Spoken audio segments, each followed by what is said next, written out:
જય શ્રી કૃષ્ણ મિત્રો, શ્રેષ્ઠ સુવિચાર ચેનલમાં તમારું સ્વાગત છે। આજે હું એક સરસ વાર્તા કહેવા જઈ રહી છું। આ વાર્તા છે 7 ભાઈ અને 1 બહેનની। 7 ભાઈઓ કેટલી કઠોરતાથી, કેટલી નિર્દયતાથી તેની એક બહેનને મારી અને તેનું માંસ ખાય છે, તો આ વાર્તા તમે જરૂરથી સાંભળજો। રસપ્રદ વાર્તા છે। આ બહુ જૂના સમયની વાત છે। એક ગામમાં એક પરિવાર રહેતો હતો। તે પરિવારમાં 7 છોકરા અને 1 છોકરી હતી અને તેમના માતા પિતા પહેલેથી છોકરાઓ જ્યારે નાના હતા ત્યારે ગુજરી ગયા હતા, એટલે છોકરાઓએ જલ્દીથી ઘરની જવાબદારી ઉપાડી લીધી। જ્યારે તેમના માતા પિતાનું મૃત્યુ થયું તે સમયે ઘરનું ગુજરાન ચલાવવું માટે થોડી ઘણી મુશ્કેલીઓ તો પડી તે લોકોને, પણ ધીરે ધીરે તે બધું સારી રીતે સંભાળતા શીખી ગયા। હવે તે છોકરાઓને મા બાપ વગર જીવવાનું આવડી ગયું। અને આ એ સમયની વાત છે કે જે સમયે પુરુષો જંગલમાં જઈ અને જંગલી જાનવરોને કાપી અને તેનું માંસ ઘરે લઈને આવતા અને તેની રસોઈ બનાવીને જમતા। આ એ સમયની વાત છે। અને સ્ત્રીઓનું કામ હતું ઘરના કામકાજ કરવા અને બાળકોનો ઉછેર કરો અને બાળકોને સંભાળવા। અને આ 7 ભાઈ અને બહેન તે જ ગામમાં સારી રીતે પ્રેમથી સરસ રહેતા હતા, હળી મળીને રહેતા હતા। દિવસ ઉગતા જ 7 ભાઈઓ કામ માટે બહાર જતા, જંગલમાં શિકાર કરવા માટે જતા અને બહેન ઘરના બધા જ કામ કરતી અને રસોઈ કરતી, ઘરની સાફ સફાઈ કરતી, ઘરના જે નાના મોટા કામ હોય એ બધા જ બહેન કરે છે। અને રાતે જ્યારે 7 ભાઈઓ જંગલમાંથી ઘરે આવે એટલે મોટા જાનવરોને મારીને ઘરે લાવે અને બહેન તે માંસનું ભોજન બનાવે અને સાથે બધા હળી મળીને બેસીને જમે। આમ ને આમ સમય ઘણો ગુજરી ગયો। એક દિવસ એવું બન્યું કે 7 ભાઈઓ શિકાર કરવા માટે જંગલ ગયા અને સાંજ પડવાની જ હતી। બહેન બધા માટે જમવાનું બનાવી રહી હતી। જ્યારે તે શાક બનાવવા માટે શાકભાજી કાપી રહી હતી તો તેના હાથમાં ધારદાર એક ચપ્પુ વાગ્યું અને તેની આંગળી કપાઈ ગઈ। આંગળીમાંથી ખૂબ લોહી વહેવા લાગ્યું, ઘણું લોહીની ધાર નીકળવા લાગી। હવે બહેને વિચાર્યું કે જો તેના ભાઈઓને તેની કપાયેલી આંગળી વિશે જાણ થશે તો તેના ભાઈઓ દુઃખી થશે, એટલે તેણે એવું વિચાર્યું કે તેના ભાઈઓને આ વાતની ખબર પડવી જ ન જોઈએ। હું આ આંગળી કાપી એ કોઈને નહીં ખબર પડવા દઉં। તો પહેલાં તો એણે એવું વિચાર્યું કે આ લોહીને મારા દુપટ્ટાથી, મારી ઓઢણીથી લૂછી નાખું, પણ પછી પાછો એને વિચાર આવ્યો કે જો મારા દુપટ્ટામાં લોહીના ડાઘા જોઈ જશે ભાઈઓ તો પછી એને ખબર પડી જશે, તો એણે એ બંધ રાખ્યું અને ફરી એણે એવું વિચાર્યું કે આ લોહી દિવાલમાં લૂછી નાખું। તો દિવાલમાં લૂછી તો ફરી એને વિચાર આવ્યો કે જો મારા ભાઈઓ આ દિવાલમાં લોહીના ડાઘા જોઈ જશે તો મને પૂછશે અને એને ખબર પડી જશે કે મારી આંગળી કપાઈ ગઈ છે, તો એને ચિંતા થશે, માટે મારે એવું નથી કરવું। હવે તે બેચેન થઈ અને આમ તેમ ફરવા લાગી। એને કોઈ એવી જગ્યા ના મળી જે તેની વાગેલી આંગળીનું લોહી ભાઈઓથી છુપાવી શકે, એટલે કોઈ ઉપાય ન મળ્યો। એટલે એ બહેને એવું કર્યું કે જે શાક સુધારતી હતી ને તે શાકથી જ તેની આંગળીમાં કપાયેલું જે લોહી હતું તે બધું તે શાકથી તેણે લૂછી કાઢ્યું। હવે સાંજ પડી એટલે 7 ભાઈઓ જંગલથી પાછા આવ્યા। બહેને ભાઈઓ માટે જમવાનું બનાવ્યું। તેણે એ જ શાક બનાવ્યું જે એને આંગળી લોહી જે લૂછ્યું હતું એ જ શાક તેણે બનાવી દીધું અને એ જ શાક તેના ભાઈઓને એણે પીરસ્યું। અને આજે તો આ 7 ભાઈઓને શાક બહુ સ્વાદિષ્ટ લાગ્યું। ભાઈઓ તો આંગળીઓ ચાટીને ખાઈ રહ્યા હતા। બહુ ખાધું શાક એ લોકોએ, એને બહુ જ ભાવ્યું। અને તેના બહેનના આ સરસ શાક બનાવવા માટે 7 ભાઈઓ વખાણ કરવા લાગ્યા, અરે બહેન, આજના શાકનો સ્વાદ તો કંઈક અલગ જ છે। આવો સ્વાદ આજ પહેલાં તો ક્યારેય નથી થયો। આજે તો તે સરસ જમવાનું બનાવ્યું છે। અને બહેન તો વખાણ સાંભળી અને કૂદી પડી, ખૂબ ખુશ થઈ ઉછળકૂદ કરવા લાગી। તેની ખુશીનો પાર ન રહ્યો કે એના ભાઈએ એના શાકના વખાણ કર્યા। હવે દિવસભર એ લોકો શિકાર કરીને થાક્યા હોય એટલે 7 ભાઈઓ તે દિવસે જલ્દી સૂવા ગયા। બીજા દિવસે ફરી 7 ભાઈ સવારે ખાઈ પીને જંગલમાં શિકાર માટે ગયા। જંગલમાં 7 ભાઈ શિકાર શોધતા થાકી ગયા એટલે 7 ભાઈ એક ઝાડ નીચે, છાંયડા નીચે આરામ કરવા બેસી ગયા અને ત્યાં વાતો કરવા લાગ્યા। તો વાતમાં તેને એ વાતની ચર્ચા કરવા લાગ્યા જે આગલી રાતે તેમણે શાક ખાધું હતું। તે લોકો એવું કહી રહ્યા હતા કે જે કાલે આપણે રાત્રે શાક ખાધું હતું તો એ શાકનો સ્વાદ તો અત્યાર સુધી આપણે ક્યારેય નથી લીધો. એવું શાક તો બહેને અત્યાર સુધી ક્યારેય નથી બનાવ્યું. તો આપણે બધા ઘરે જઈ અને બહેનને પૂછ્યું કે તેણે એવું તે શાકમાં શું નાખ્યું હતું કે શાક એટલું બધું સ્વાદિષ્ટ હતું. હવે સાંજ પડી એટલે સાતેય ભાઈ ઘરે આવ્યા.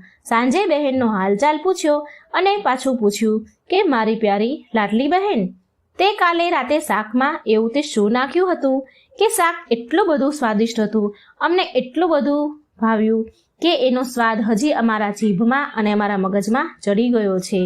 હવે બહેન બતાવવા તો માંગતી ન હતી અને મનમાં વિચારતી હતી કે જો મારા બધા ભાઈઓને એવી ખબર પડશે કે મને આંગળીમાં વાગ્યું હતું ચપ્પુ અને લોહી નીકળ્યું હતું તો મારા ભાઈઓ ખૂબ દુઃખી થઈ જશે. આમ વિચારીને તે બોલી કે ના ભાઈ, એવું તો કંઈ નથી. હું જેવી રીતે રોજ બનાવું છું શાક, મેં એવી રીતે જ બનાવ્યું હતું, એમાં મેં કંઈ નથી નાખ્યું. આ સાંભળી મોટો ભાઈ બોલ્યો, ના હો બહેન, એવું તો ના બને. તે જરૂર એ શાકમાં કંઈક નાખ્યું હતું, એટલે એ શાકનો સ્વાદ એકદમ અલગ જ હતો. અમે રોજ ખાઈએ અને અમે જે કાલે ખાધું એ શાક તદ્દન અલગ જ હતું. તો તારે અમને કહેવું જ પડશે કે તે એ શાકમાં શું નાખ્યું હતું. તને મારી સોગંદ છે બહેન, તું સાચું કહે. હવે મોટા ભાઈનું માન તો બધા જ રાખતા હતા, બધા એનું સન્માન કરતા હતા અને એમ પણ બહેનને ભાઈના સમ આપી દીધા, એટલે હવે તો એને કહેવું જ પડે. તે તેના ભાઈઓને જીવથી વધારે પ્રેમ કરતી હતી. હવે બહેન ધીરે ધીરે વાત કહેવા લાગી કે મેં થોડું એવું મારું લોહી શાકમાં મિલાવી દીધું હતું, કારણ કે જ્યારે હું શાક સુધારતી હતી ને ત્યારે મારી આંગળી કપાઈ ગઈ અને લોહી વહેવા લાગ્યું. અને મેં એવું વિચાર્યું, જો આ લોહી હું ક્યાંય દુપટ્ટે કે ક્યાંય લૂછીશ તો તમને લોકોને ખબર પડી જશે તો તમે દુઃખી થઈ જશો. એટલા માટે મારી આંગળીમાં જે લોહી નીકળતું હતું તે લોહી મેં આ શાકમાં ભેળવી દીધું. આ સાંભળી સાતે ભાઈઓ વિચાર કરવા લાગ્યા કે બહેનના લોહીના થોડા એવા ટીપા જો આટલા સ્વાદિષ્ટ છે તો આનું માંસ કેટલું સ્વાદિષ્ટ હશે. આમ વિચાર કરતા કરતા તે રાતનું ભોજન જમી અને સાતે ભાઈઓ સૂવા માટે ચાલ્યા ગયા. હવે ફરીવાર આ સાતે ભાઈઓ આ વાત વિશે ચર્ચા કરવા લાગ્યા. તેમાં સૌથી મોટો ભાઈ હતો એ કહેતો હતો બીજા ભાઈઓને કે આપણી બહેનના થોડા એવા લોહીના ટીપા જો આટલા બધા સ્વાદિષ્ટ છે તો તમે એવું વિચારો કે તેના શરીરનું માંસ કેટલું સ્વાદિષ્ટ હશે. બધા ભાઈઓ મોટા ભાઈની હામાં હા કરે છે અને બીજા દિવસે શિકાર કરવા માટે બધા જાય છે. સાતેય ભાઈઓએ યોજના બનાવી કે બહેનને મારીને તેનું માંસ બનાવીને આપણે સ્વાદિષ્ટ માંસ ખાશું. સાતેય ભાઈઓમાંથી મોટા ભાઈની યોજના આ જે સાતમો જે નાનો ભાઈ હતો છેલ્લો, તેને સારી ના લાગી. તે ભાઈ તેની બહેનને બચાવવા માટે ચિંતામાં પડી ગયો. તે ખુલીને સામે ચાલીને વિરોધ તો કરી શકે તેમ ન હતો, કારણ કે 6 ભાઈ એક તરફ અને આ એકલો. હવે આ એકલો શું કરી લે, એટલે એ કંઈ બોલતો નથી. બીજા દિવસે સાતેય ભાઈઓ એક યોજના બનાવી. તેમણે જંગલમાં એક વાંસના લાકડાનો ચબૂતરો બનાવ્યો અને વિચાર્યું કે આપણે આપણી બહેનને બહેલાવી ફૂસલાવી પટાવીને અહીં લાવીશું અને આ ચબૂતરા જોડે બાંધીને આપણે તીર મારીને તેને મારી નાખશું અને તેનું સ્વાદિષ્ટ માંસ આપણે ખાઈશું. આમ તે યોજના બનાવે છે. સાતેય ભાઈઓ સાંજ પડી એટલે પાછા ઘરે ગયા અને જમીને સૂઈ ગયા. બીજો દિવસ થયો એટલે તેનો મોટો ભાઈ તેની બહેનને કહેવા લાગે છે, બહેન, હવે તું મોટી થઈ ગઈ છે, હવે તું લગ્નને લાયક થઈ ગઈ છે, તો મેં તારા માટે એક સુંદર વર શોધ્યો છે. આજે આપણે તેને જોવા માટે જઈશું અને તેનું ઘર પણ જોઈશું. માટે તું સરસ તૈયાર થઈ જા, સજી ધજી જા અને અમારી સાથે ચાલ. બહેન તો લગ્નની વાત સાંભળીને ખુશ થઈ ગઈ અને તૈયાર થઈ, સરસ મજાની તૈયાર થઈ તેના ભાઈઓ સાથે ચાલવા લાગી. હવે જંગલ તો દૂર હતું એટલે બહેન તો ચાલી ચાલીને થાકી અને એક જગ્યા પર બેસી અને તેના ભાઈને પૂછે છે કે ભાઈ, ઓ ભાઈ, મારું સાસરું કેટલે દૂર છે, હું તો ચાલી ચાલીને થાકી ગઈ. એટલે મોટો ભાઈ બોલ્યો, બસ હવે થોડી જ વારમાં આવી જશે. ફરી તે થોડા ચાલવા લાગ્યા અને દૂરથી તે લોકોએ જે વાંસનો ચબૂતરો બનાવ્યો હતો તે દેખાયો. એટલે ભાઈ તેની બહેનને કહે છે, જો બહેન, પેલો ચબૂતરો દેખાય છે ને, ત્યાં તારું સાસરું છે. આ સાંભળી બહેન આનંદમાં આવી ગઈ અને જ્યારે બહેન ચબૂતરા પાસે આવી એટલે મોટા ભાઈએ બીજા ભાઈઓને આદેશ આપ્યો કે આ બહેનને ચબૂતરાના વાંસના લાકડા સાથે બાંધી દો.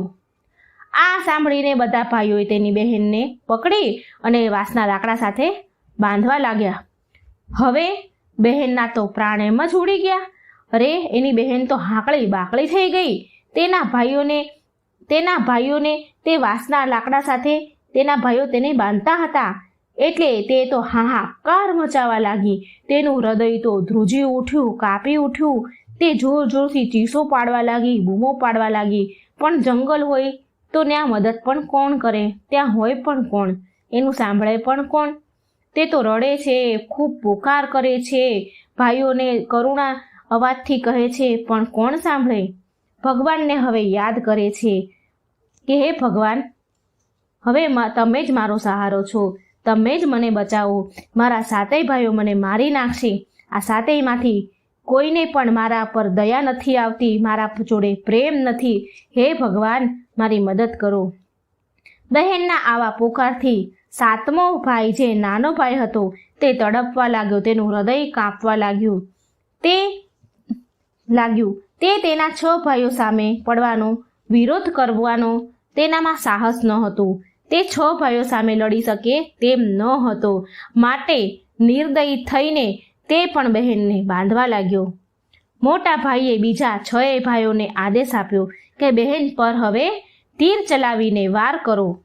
જ્યારે મોટા ભાઈએ હાથમાં બાણ લીધું, તીર ચલાવવા જઈ રહ્યો હતો, ત્યારે બહેન હાથ જોડીને કરુણતાથી ભાઈને કહેવા લાગી, હે મારા ભાઈ, તે કહેવા લાગી કે તને તીર ચલાવ, તું તીર ચલાવ, મારી છાતીને નિશાનું બનાવ, પણ તારું તીર ચૂકી જશે. તારું તીર જંગલ તરફ જશે. તારું નિશાનનું બરાબર નહીં થાય. અને મોટા ભાઈએ તો તીર ચલાવ્યું, બહુ કઠોરતાથી તીર ચલાવ્યું, પણ તેનું નિશાન ચૂકી ગયું. બહેનને તીર ના વાગ્યું. આમ તો તે રોજ શિકાર કરવા જતો તો તેનું તીર ક્યારેય ચૂકતું નહીં, તેનું બાણ ક્યારેય ચૂકતું નહીં, પણ એ દિવસે તેનું બાણ ચૂકી ગયું. હવે પછી આવ્યો બીજા ભાઈનો વારો. બીજા ભાઈએ પણ બાણ લીધું અને જ્યાં ચલાવવા જઈ રહ્યો હતો ત્યાં પાછી તેની બહેન બોલી કે ભાઈ, તમે તીર ચલાવો, મારી છાતીને નિશાની બનાવીને તીર ચલાવો, પણ તમારું તીર જંગલ તરફ જશે. તમારું તીર નહીં નિશાના ઉપર વાગે. તે ફરી પાછું આવું બોલી અને બીજા ભાઈનું પણ નિશાન ચૂકી ગયું. એનું નિશાન પણ ના ગયું. આમ તો તે રોજ નિશાન જ્યારે તીર ચલાવતા ત્યારે ક્યારેય એનું તીર ચૂકતું ન હતું, પણ આજે એના તીર નિશાના ઉપર વાગતા ન હતા. આમ બધા જ ભાઈઓ એક પછી એક તીર છોડવા માટે બહેનને તીર છોડવા જાય છે અને બધી જ વખત તેની બહેન એવું જ બોલતી રહે છે કે તીર છોડો તમે, તમારું તીર નિશાના ઉપર નહીં વાગે, તમારું તીર જંગલ તરફ જતું રહેશે. અને બને છે પણ આવું જ. હવે વારો આવ્યો છેલ્લા 7મા ભાઈનો.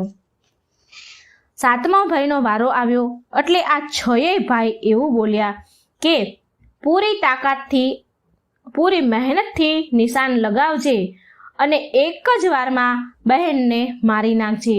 જો તારું નિશાન ચૂકી જશે ને તો અમે તને જીવતો નહીં રહેવા દઈએ. બધા જ તને અમે ભેગા થઈને મારી નાખશું. આ 6 ભાઈ, આ એક 7મો જે નાનો ભાઈ હતો તેને આવું કહે છે. આ સાંભળી બહેનને નાના ભાઈનો જીવ ખતરામાં પડતા જોયો તો તેણે તેના જીવને ન્યોછાવર કરવા માટે, તેના ભાઈનો જીવ બચાવવા માટેનો નિર્ણય કર્યો અને તે ભગવાનને પ્રાર્થના કરવા લાગી કે હે ભગવાન, મારા ભાઈનું તીર મને છેદવામાં, મારી છાતીને વીંધવામાં ખાલી ન જાય, તેને તીર ચલાવવામાં સફળ થાઓ. ભગવાન તેની વાત સાંભળતા હતા. તો જ્યારે તેના ભાઈએ તીર છોડ્યું અને જ્યારે એના ભાઈએ તીર હાથમાં લીધું તો એની બહેન ગીત ગાવા લાગી કે મારો ભાઈ છાતીને લક્ષ્ય કરીને ભાઈ મારો તીર ચલાવે અને તે તીર નિશાનાઓ પર લાગે, તે મારી છાતીને વીંધી જાય અને આર પાર તે તીર થઈ જાય. આવું તે ગીત ગાવા લાગી. હવે નાના ભાઈએ તીર છોડ્યું એટલે તે તીર નિશાના પર વાગ્યું. બહેનની છાતીને વીંધીને આર પાર નીકળી ગયું. એટલે બહેન ત્યાં જ તડફડવા લાગી અને ત્યાં જ તેના પ્રાણ પંખી ઉડી ગયા. ભાઈઓની યોજના સફળ થઈ ગઈ અને તે લોકો ખુશ થયા. બધા ભાઈઓએ તેના બહેનના શરીરના વાંસના સાથે બાંધ્યું હતું તે છોડી દીધું અને બધા ભાઈઓએ મળીને બહેનના શરીરના ટુકડા કરી નાખ્યા. મોટા ભાઈએ 6 ભાઈઓને જંગલમાંથી લાકડી અને પાણી લાવવાનો આદેશ આપ્યો. નાનો ભાઈ પાણી અને લાકડા સાથે થોડી માછલીઓ પણ લઈને આવ્યો. નાનો ભાઈ અંદર બહુ દુઃખી હતો. 6 ભાઈઓએ તેની બહેનનું માંસ બહુ ખુશીથી બનાવી રહ્યા હતા, પણ આ 7મો જે ભાઈ હતો તે તેની બહેનનું માંસ ખાઈ શકે તેમ નહોતો. તેનેથી ખવાય એમ નહોતું, એટલો એ દુઃખી હતો. માટે તેને છુપાઈને તે જે માંસનું ભોજન બનતું હતું તેમાં તેને છુપાઈને માછલી નાખી દીધી. હવે માંસ અને ચોખા ભાઈઓએ બનાવ્યા, રસોઈ બનાવી. જમીન પર કેળાના પાન પાથરીને બેઠા અને તેમાં બધું ખાવાનું પીરસ્યું. હવે નાના ભાઈ તેની બેસવાની જગ્યા પર એક નાનો ખાડો ખોદી લીધો અને તેના પાન પીરસાયેલા તેના બહેનનું માંસ છુપાઈને તે ખાડાની અંદર નાખી દીધું અને જે એ ચોરીને માછલી લાવ્યો હતો તે માછલી અને ચોખા તે નાના ભાઈએ ખાધા. હવે બાકીના 6 ભાઈઓ તેનું બહેનનું માંસ બહુ સારી રીતે ખાવા લાગ્યા. તે માંસ તે લોકોને બહુ સ્વાદિષ્ટ લાગ્યું અને તે ખૂબ પ્રેમથી ખાઈ રહ્યા હતા. બધાએ જમી લીધું. પછી તે નાના ભાઈએ તે જગ્યા સાફ કરી અને જે તેની બહેનના જે શરીરના અમુક ભાગ હતા, જે નખો હાડકાં આ બધું જે હતું તે જે એને નાનો એવો ખાડો ગાળ્યો હતો તે સાફ કર્યું. ત્યારે તે ખાડામાં આ બધું નાખી દીધું અને એની ઉપર માટી રાખી દીધી, માટીથી દબાવી દીધું અને ત્યાંથી તે લોકો ચાલ્યા ગયા. હવે બન્યું એવું કે થોડો સમય વીત્યો એટલે તે ખાડામાંથી જ્યાં બહેનના હાડકાં અને બધું વધેલું માંસ ત્યાં દાટ્યું હતું તે જગ્યા પર એક છોડ ઉગ્યો. એ જગ્યા પર એક વાંસનો છોડ ઉગ્યો. ધીરે ધીરે વાંસ બહુ ઘટાદાર થયો અને બહુ મોટું ઝાડ બન્યું. અને બન્યું કે એકવાર સંત ત્યાંથી નીકળતા હતા અને ત્યાં તે વાંસના ઝાડ પાસે તે થડ નીચે મળમૂત્ર કરવા ગયા. તે સમયે આકાશવાણી થઈ કે સંત દુર્ગંધ આવે છે, બહુ દુર્ગંધ આવે છે, એ સંત બહુ દુર્ગંધ આવે છે. આમ વારંવાર આકાશવાણી સંભળાવા લાગી. એટલે સંતે ફટાફટ તે જગ્યાને સાફ કરી દીધી અને તે સંતે તે વાંસના ઝાડમાંથી એક વાંસની લાકડું કાપ્યું, એક ડાળી કાપી અને તે સંત તેની સાથે લઈ ગયા અને તે વાંસને કાપીને તે સંતે બહુ જ સુંદર એમાંથી એક વાંસળી બનાવી. અને હવે તે સંત તે વાંસળી વગાડીને ઘરે ઘરે જઈને ભિક્ષા માંગી રહ્યા હતા અને બદલામાં ખૂબ સરસ ઉપદેશ પણ આપતા હતા. એક દિવસ એવું બન્યું કે તે સંત એ જ ગામમાં ગયા જે ગામમાં આ 7 ભાઈઓ રહેતા હતા. તે સંત તેના દરવાજા પાસે જઈને ઊભા રહી ગયા અને સમય ઘણો બધો ગયો હતો એટલે 6 ભાઈઓએ લગ્ન કરી લીધા હતા અને 7મો ભાઈ હતો તે એક જ કુંવારો હતો. હવે જેવા સંત તે મોટા ભાઈના આંગણામાં આવ્યા અને ત્યાં એના આંગણામાં એના દરવાજા પાસે પગ મૂક્યો ત્યાં તો તે વાંસળી બોલી ઉઠી કે ના વાઘ વાંસળી રે ના વાઘ, આજ છે દુશ્મન સૌથી મોટો મારો. મોટા ભાઈની ઘરે ના વાઘ રે વાંસળી ના વાઘ. દયા પ્રેમ બધું જ છોડીને સંબંધમાં દાગ લગાડ્યો. ના વાઘ રે વાંસળી, તું મોટા ભાઈને ઘરે ના વાઘ. હવે એ વાંસળીમાંથી આપોઆપ આવો અવાજ આવી રહ્યો હતો. મોટા ભાઈના ઘરે વાંસળી વાગી. વાંસળીમાંથી વારંવાર આવો અવાજ આવતા મોટા ભાઈનો તો પરસેવો છૂટી ગયો. મોટા ભાઈએ તેની પત્નીને કહ્યું કે આ સંતને ફટાફટ ભિક્ષા આપ અને તેને અહીંથી રવાના કર. આમ તે સંત એક પછી એક 6 ભાઈઓના ઘરે ભિક્ષા માંગવા ગયા અને તે બધાના ઘરે સંત જ્યાં પગ મૂકે દરવાજામાં ત્યાં પેલું વાંસળીમાંથી ગીત વાગવા લાગતું અને તે જયભાઈ સાંભળે અને તેની પત્નીને કહે કે આ સંતને ફટાફટ ભિક્ષા આપો અને અહીંયાથી રવાના કરો. તે છએ ભાઈઓના મનમાં એ ડર હતો, એ ડર સતાવા લાગ્યો કે આ સંતની વાંસળી જો આમ વારંવાર વાગશે તો ક્યાંક અમારા બધા ભાઈઓની પોલ ખુલી જશે. અને પછી સંત સાતમા ભાઈના ઘરે ભિક્ષા માંગવા ગયા અને તેની દરવાજે પહોંચ્યા, જે હજી સુધી કુંવારો હતો. સાતમો ભાઈ તે એકલો રહેતો હતો. જ્યારે સંત તેના દરવાજા પાસે ગયા તો વાંસળી બોલી ઉઠી, વાગ રે વાંસળી વાગ, મારા સૌથી નાના ભાઈની ઘરે, જેણે મનની વાત મનમાં સદીઓથી છુપાવી રાખી છે, અંતરમાં છુપાવી રાખી છે. વાગ રે વાંસળી વાગ, અમારા સૌથી નાના વાલા ભાઈની ઘરે વાંસળી વાગ. સંતની વાંસળીમાંથી મીઠું ગીત વાગતું સાંભળી સૌથી નાના ભાઈએ તે સંતને ઘરમાં લઈ ગયા, માન સન્માન સાથે ઘરમાં લઈ ગયા, બેસવા માટે સારું આસન આપ્યું અને ફૂલથી અને પાણીથી તેનો આદર સત્કાર કર્યો. અને પછી વાંસળીના વિશે ચર્ચા થઈ. એટલે તે સંત બોલ્યા વાંસળી વિશે ચર્ચા થઈ અને તે નાનો ભાઈ એવું પૂછતો હતો કે તમે આ વાંસળી ક્યાંથી મળી, કેવી રીતે મળી, આ બોલે છે કેમ, આ બધું તે પૂછતા હતા. સંત નાના ભાઈને આ બધી વાત કરતા હતા. એટલે સંતે આ વાંસળી જે મળી એ બધી જ વાત પેલા નાના ભાઈને કહી અને આકાશવાણી પણ થઈ, એ પણ તે નાના ભાઈને બધી વાત કહી. નાના ભાઈએ તે વાંસળીને સંત પાસેથી લેવા માટે પ્રાર્થના કરી. એટલે તે સંતે નાના ભાઈને વાંસળી આપી દીધી. તે સંતના ગયા પછી નાના ભાઈએ તે વાંસળીને સાફ જગ્યા ઉપર મૂકી, આસન પાથર્યું, ધૂપ અગરબત્તી કરી અને તે વાંસળી ત્યાં જ મૂકી દીધી.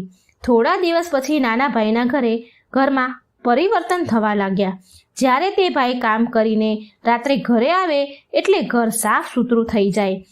અને જ્યારે રોજ રોજ આવું થવા લાગ્યું એટલે નાના ભાઈએ તેની 6 ભાભીઓના ઘરે જઈને પૂછ્યું કે મારી ગેરહાજરીમાં તમે મારા ઘરની સાફ સફાઈ કરવા માટે મારા ઘરે આવો છો? એટલે બધી ભાભીઓ બોલી કે ના રે ના, અમે તો અમારા કામમાંથી જ ઊંચા નથી આવતા, અમારા કામમાંથી જ અમને નવરાશ નથી મળતી, તો તમારું ઘર સાફ અમે કેવી રીતે કરીએ? આ સાંભળી નાના ભાઈને થોડો આશ્ચર્ય થયો. તેણે નિર્ણય કર્યો કે આજે તો મારે છુપાઈને જોવું જ છે કે મારા ઘરના કામકાજ કોણ કરે છે, મારા ઘરની સફાઈ કોણ કરે છે. તો માટે એક દિવસે નાના ભાઈ કામ પર ના ગયો અને ઘરના એક ખૂણામાં છુપાઈ ગયો. અને ઘર જ્યારે સુમસામ થઈ ગયું એટલે તેણે જોયું કે જ્યાં વાંસળી મૂકી હતી તે જગ્યા પરથી તેના બેન જેવી એક સ્ત્રી નીકળી અને તેણે આખા ઘરનું કામકાજ કર્યું અને પાછળ તે વાંસળીમાં જ સમાઈ ગઈ. હવે નાના ભાઈએ આ બધું જોયું પણ તેને તો પહેલાં તો વિશ્વાસ જ ના આવ્યો. પછી નાના ભાઈએ આ વાત જઈ તેની મોટી ભાભીને કહી. એટલે તેની મોટી ભાભીએ તેના નાના દિયરને કહ્યું કે કાલે જો જેવી તે છોકરી વાંસળીમાંથી બહાર નીકળે તો તે વાંસળીને તમે સળગાવી દેજો અને પછી તે છોકરી ઉપર તુલસી જળ છાંટી દેજો. તુલસી ક્યારે જે પાણી ચડાવ્યું હોય તે જળ તેના ઉપર છાંટી દેજો, પછી જોજો કે શું થાય છે. એટલે નાના ભાઈએ મોટી ભાભીના કહેવા પ્રમાણે કર્યું. તેણે છોકરીના નીકળતા જ વાંસળી સળગાવી દીધી અને છોકરી પર પવિત્ર તુલસી જળ તેણે છાંટી દીધું. તુલસી જળના સ્પર્શથી માનવીના રૂપમાં તે છોકરી આવી ગઈ. ભાઈએ જોયું કે અરે આ તો મારી નાની બહેન છે. તેણે તેની બહેનને ગળે લગાવી દીધી. ખૂબ ભાઈ બહેન રડ્યા, ગળે મળ્યા અને પછી ભાઈ બહેન પ્રેમથી એક સાથે રહેવા લાગ્યા અને સુખેથી જીવન જીવવા લાગ્યા. મિત્રો, આ હતી 7 ભાઈ અને 1 બહેનની કહાની. જો મારી વાર્તા સારી લાગી હોય તો મારી ચેનલને લાઈક અને સબસ્ક્રાઈબ જરૂર કરજો. Thank you. જય શ્રી કૃષ્ણ.